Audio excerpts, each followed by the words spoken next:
नमस्कार, आपने देखना शुरू कर दिया है गया दर्शन और मैं हूं आपके साथ मोहम्मद तौफीक रजा। और हमारे साथ मोबाइल स्क्रीन पर आप देख रहे हैं हमारे सीनियर जर्नलिस्ट और वरिष्ठ सहयोगी सादात अनवर साहब को। आज बिहार विधानसभा चुनाव का लगभग रिजल्ट आ चुका है। जिस तरीके से महागठबंधन ने दावा किया कि हम अपनी सरकार बिहार में बना रहे हैं, ठीक उसी के विपरीत आज रिजल्ट देखने को मिला है। एनडीए बिल्कुल बढ़त बनाते हुए दिखी। सुबह से ही जैसे ही मतगणना केंद्र पर काउंटिंग शुरू हुआ, एनडीए के जो उम्मीदवार थे उनका रुझान शुरुआती दौर से ही काफ़ी बेहतर रहा और इसका नतीजा ही रहा कि देर शाम तक पूरे बिहार में लगभग अगर आप बात करें तो विधानसभा की 243 सीट है, जिसमें 200 से अधिक एनडीए ने बढ़त बनाया है। ऐसे में सवाल है नहीं, बिल्कुल क्लियर जवाब है कि एनडीए अब सरकार बनाने जा रही है। तो हमने आज बहुत उतार चढ़ाव दिन भर देखे हैं, अब उस पर हम लोग कुछ बातचीत करेंगे। तो सबसे पहले हम अपने सीनियर जर्नलिस्ट सादात अनवर साहब से जानना चाहेंगे कि बिहार का मूड क्या रहा है और क्या अभी तक का नतीजा है। सादात साहब क्या बोलेंगे? देखिए, 2025 विधानसभा क्षेत्र जिस तरीके से एनडीए का बढ़त शुरुआती दौर से ही देखने को आया, बिल्कुल महागठबंधन का शुक्ला साफ दिखा पूरे बिहार में। आपको बता दें कि दोपहर के बाद से ही लगातार 200 से ज़्यादा एनडीए का बढ़त बिहार के कई ज़िले से खबरें आती रही और 200 से ज़्यादा पर लगातार बढ़त बनाते रहा। अब आपको बता दें कि पूरे बिहार में सबसे बड़ी पार्टी अगर बन गई तो वो बीजेपी हुई, जदयू से भी ज़्यादा। वो अभी आपको बता रहे हैं कि बीजेपी का पूरे बिहार में 89 सीट है, 89 सीट है और जदयू का 84। तो उसी तरीके से अगर देखा जाए तो महागठबंधन के तरफ आपको 35 सीट पर लगभग सिमट करके रह गया। तो ये बड़ी बात है। ये मतलब तेजस्वी का, राहुल गांधी का बिहार में नहीं चला, बिहार विधानसभा चुनाव में। तो ये बड़ी बात है। कई लोग चर्चा कर रहे हैं कि आपको एसआईआर का या और भी बहुत सारी बातें सुनने को आ रही है। तो ये विपक्ष का मुद्दा है, विपक्ष अपना काम करते रहेंगे। एक हवा तो बना था कि भाई हम वोटर अधिकार यात्रा लेकर आ रहे हैं। देखिए, बिहार में एक माहौल बनाने का काम किया था। जिस तरीके से राहुल गांधी का पूरे बिहार में वोट अधिकार यात्रा निकला, तो उसके बाद बिहार में एक अलग माहौल बना। उसी बीच आपको जब अनंत सिंह का जब मामला आया, दुलारचंद यादव की हत्या का बात आया, तो उसमें भी एक बिहार में एक नई राजनीति देखने को मिला। लेकिन जो है से आपको बता दें कि महागठबंधन जब रिज़ल्ट आया, आज 14 तारीख है, 14 तारीख को जब काउंटिंग होने लगा और रिज़ल्ट आने लगा, तो महागठबंधन किसी भी तरीके से एनडीए के मुकाबले में ज़ीरो रहा। ये विपक्ष के लायक भी नहीं रहे। चलिए, तो अब हम बातचीत कर लेते हैं अपने गया ज़िले की, जहां 10 विधानसभा सीट रही है और 10 विधानसभा सीट में क्या रुझान रहा हम अपने सीनियर जर्नलिस्ट से जानेंगे। सबसे पहले हमारे दर्शक भी जानना चाहेंगे कि बेलागंज का शुरुआती दौर कैसा रहा, क्या रुझान आया और कौन जीता। देखिए, बेलागंज विधानसभा क्षेत्र का जब 24 राउंड का गिनती होने लगा, शुरुआती राउंड में जब गिनती हो रहा था, तो एनडीए की प्रत्याशी मनोरमा देवी बढ़त बनाई। फिर बाद में कुछ राउंड के बाद विश्वनाथ यादव अपना बढ़त बनाया और लगातार दोनों के लास्ट में एक टसल होता रहा। लेकिन टसल होने के बावजूद भी आपको एनडीए की जदयू की उम्मीदवार मनोरमा देवी 2882 वोट से उन्होंने जीत हासिल किया है। और विश्वनाथ यादव जो राष्ट्रीय जनता दल के उम्मीदवार थे, कैंडिडेट थे, वो 2882 वोट से वो पराजय हुए।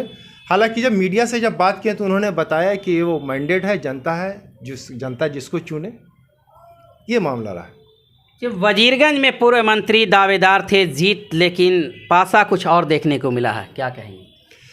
देखिए, शुरुआती दौर में वजीरगंज विधानसभा क्षेत्र का जब मामला चल रहा था, तो वीरेंद्र सिंह जो पूर्व विधायक भी थे आपको वजीरगंज क्षेत्र से, जब वो क्षेत्र में जाते थे तो ऐसा सोशल मीडिया के माध्यम से कुछ तस्वीरें विरोध का भी आया।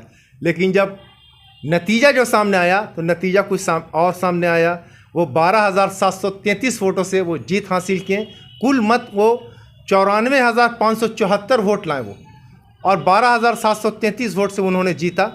तो हमको नहीं लगता है कि हालांकि आपको पूर्व मंत्री जो महागठबंधन कांग्रेस से जो वजीरगंज से जब लड़ रहे थे उनसे भी बातचीत हुई, तो उनके द्वारा बताया गया कि ये पहली मरतबा, तो लोग अपना बयान देते रहेंगे। लेकिन ये तय है, ये सच है कि आपको वजीरगंज के पूर्व विधायक जो भाजपा से थे, इस बार भी वजीरगंज से उन्होंने जीत हासिल की है। टिकारी के पूर्व विधायक को हार का सामना करना पड़ा, इसे कैसे देखते हैं? जी, आपको बता दें कि जब चुनाव प्रचार हो रहा था तो टिकारी विधानसभा क्षेत्र से जो अनिल कुमार हैं, हिंदुस्तानी आवाम मोर्चा हम के उम्मीदवार, जो आपको एनडीए के साथ इनका गठबंधन है, ये जो है से आपको चुनाव प्रचार के समय में इनके ऊपर हमला भी हुआ, इनका हाथ फ्रैक्चर हुआ, इनका विरोध लोग कर रहे थे और जो विरोध कर रहे थे वो विरोध सामने भी दिखा काउंटिंग में, और वो जो है से हालांकि बहुत ज़्यादा का फ़र्क नहीं रहा है। मतलब इन्होंने मान के चली कि आपको राष्ट्रीय जनता दल के अजय कुमार के साथ इनका मुकाबला रहा, तो इनका जो हार हुआ बहुत कम वोटों से हार हुआ, 2058 वोटों से इनका हार हुआ, तो अफसोस तो होगा ही। ये था मामला। अब बात करते हैं शेरघाटी में। शेरघाटी में जनसुराज का एक हवा दिख रहा था, लेकिन वहाँ तो माहौल कुछ और है। जी बिल्कुल सही बात है कि जन स्वराज पार्टी आपको शेरघाटी में नहीं कि पूरे बिहार में एक चर्चा था कि जन स्वराज कुछ ना कुछ नया लेकर के आएगा, लेकिन जन स्वराज का जो सामने रिज़ल्ट आया तो जन स्वराज का कुछ और रिज़ल्ट आया। आप देख सकते हैं शेरघाटी विधानसभा क्षेत्र से, हालांकि वो पवन किशोर थे, वो जिनके शेरघाटी विधानसभा क्षेत्र से 18,982 वोट लाए हैं वो। हालांकि उसी विधानसभा क्षेत्र से साने अली भी खड़े थे, साने अली भी ने भी आपको 14,754 वोट लाया। वहीं लोक जनशक्ति पार्टी रामविलास पासवान के उम्मीदवार उदय कुमार सिंह, जो 13,524 वोटों से उन्होंने शेरघाटी विधानसभा क्षेत्र से जीत हासिल की है। इमामगंज में केंद्रीय मंत्री की बहू ने उपचुनाव में भी जलवा दिखाया और आज भी उनका दबदबा रहा है, इसको क्या कहेंगे? देखिए, जिस तरीके से इमामगंज विधानसभा क्षेत्र में शुरुआती दौर में रितु प्रिया चौधरी का लोग बोल रहे थे कि रितु प्रिया चौधरी जीत रही हैं, लेकिन जब चुनाव नज़दीक आया तो जो इमामगंज विधानसभा क्षेत्र से पूर्व विधायक जो उपचुनाव में भी आपको दीपा कुमारी जीत हासिल की थी, इस बार भी उन्होंने 25,856 वोटों से उन्होंने जीत हासिल किया है। और ये बड़ी बात है, दोबारा फिर जनता ने उन्होंने सेवा करने का मौका दिया। जनता गुरुआ में राजद का किला ढह गया, क्या कहेंगे इस पर? जी बिल्कुल सही बात है। राष्ट्रीय जनता दल से विनय कुमार गुरुआ विधानसभा क्षेत्र से खड़े थे और एक माहौल लग रहा था, माहौल बन रहा था कि राष्ट्रीय जनता दल गुरुआ विधानसभा क्षेत्र से जीत रहा है। जो लोगों का सर्वे था, सर्वे के हिसाब से जो आ रहा था, लेकिन ऐसा कुछ देखने को नहीं मिला। 24,194 वोट मायने रखता है और 24,194 वोट से भारतीय जनता पार्टी के उम्मीदवार उपेंद्र प्रसाद ने जीत हासिल की है। हालांकि आपको तीसरे नंबर पर राघवेंद्र नारायण यादव जो बहुजन समाज पार्टी से, उन्होंने 8242 वोट लाया। टाउन विधानसभा क्षेत्र में जो है सो 9वीं बार कमल खिल गया। बिल्कुल, ये डॉक्टर प्रेम कुमार की बात किया जाए तो ऐसा लगता है कि विधायकी के लिए इन्होंने जन्म ही लिया है। प्रेम कुमार जो है से 9वीं बार जीत हासिल की है और छोटा मोटा नहीं, जिस तरीके से चर्चा चल रहा था कि कांग्रेस के उम्मीदवार अखौरी ओमकार नाथ, जिनको मोहन श्रीवास्तव भी बोला जाता है, उनके बीच पूरा टसल है, लेकिन वो टसल देखने को नहीं मिला। 26,423 वोट से एक जीत हासिल की, जो एक बड़ी जीत होती है। बोधगया में तो हैट्रिक की पारी को सर्वजीत कुमार पार कर गए हैं, जबकि ऐसा लग नहीं रहा था इस बार। देखिए, बोधगया विधानसभा क्षेत्र का जब शुरुआती दौर से 26 राउंड था और 26वां राउंड तक होता रहा, तो आपको ऐसा दिख नहीं रहा था शुरुआती दौर पर कि कुमार सर्वजीत जीत हासिल करेंगे, लेकिन आखिरी में कुछ पासा और पलट गया। और ये बहुत बड़ी बात है कि 881 वोट से राष्ट्रीय जनता दल के उम्मीदवार कुमार सर्वजीत ने जीत हासिल की है। अब बड़ा सवाल ये आ रहा है कि अत्री का छतरी आखिर गए कहाँ, जनता उनसे पूछ रही है।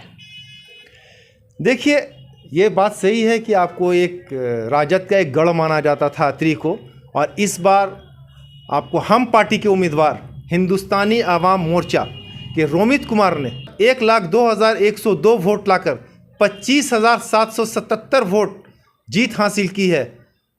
तो ये एक बड़ी बात है। पहली बार उन्होंने चुनाव लड़ा और पहली बार चुनाव लड़ करके उन्होंने जीत हासिल की है। हालांकि बता दें कि ये आपको शिक्षा जगत से ये जुड़े रोमित कुमार हैं और शिक्षा जगत में भी अच्छा काम करते हैं, और इन्होंने राजनीति में आने के बाद भी दिखा दिया कि हम वहाँ भी कम नहीं, पहली बार आए, चुनाव लड़े और जीत हासिल की। अब हम लोग जान लेते हैं कि बाराचट्टी में क्या हुआ। वहां से आपको बता दें, केंद्रीय मंत्री जीतन राम मांझी की समधन ज्योति देवी वहां से खड़ी थी। क्या रहा बाराचिट्टी का माहौल? बाराचट्टी विधानसभा क्षेत्र से इस बार फिर ज्योति देवी ने बाजी मारा है और वो 8,893 वोटों से उन्होंने जीत हासिल की है। वो हिंदुस्तानी अवाम मोर्चा एनडीए की उम्मीदवार थी। चलिए, तो आप देख रहे थे गया जिले के 10 विधानसभा क्षेत्रों में किसका जलवा रहा और किसे हार का सामना करना पड़ा है।